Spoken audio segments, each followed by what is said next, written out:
Question 4. What are content-based and context-based signatures within intrusion detection systems, or short is IDS? So let's take, for example, if this computer is my house, but I have a security guard. It's called IDS because I don't want unwanted hackers getting into my house.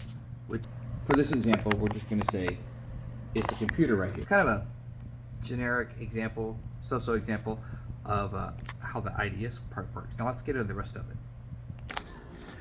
So the content-based signatures, using my example of my computer being my house and IDS being my security guard.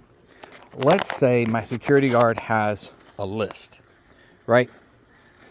And on that list, he has photos of the people who are bad, people who can't come in, who are banned, right? So I've got a line of people who are coming into my house. I'm outside. There's some weird noises out here. He's got a list of people who can't come in. People are coming up to the house because they want to come in.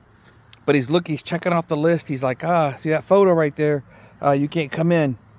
You got to go. You're not allowed. You're banned. You can't come in. Oh, you can come in, but you can't come in.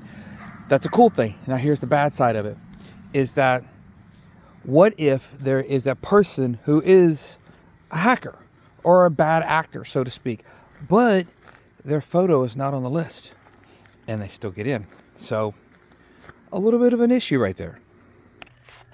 So context behavior, if you will, is a little different than content, because with context, let's say my IDS security guard, instead of just looking at the list and the photos, the security guard is now watching people.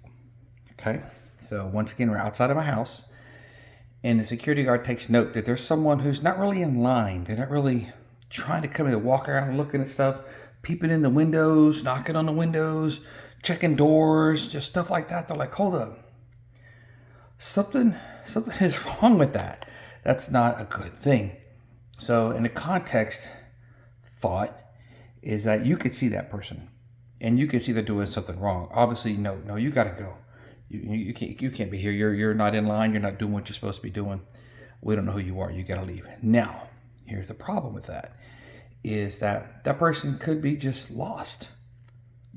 Genuinely curious. Let's say my house is in London or in New York, and there's rows of houses. They're literally stacked next to each other, one by one by one. There's no space. So that person could be drunk. They could be trying to get in the wrong house. They just could be curious about what's going on. They could be looking for real estate property. You never know. So there you go.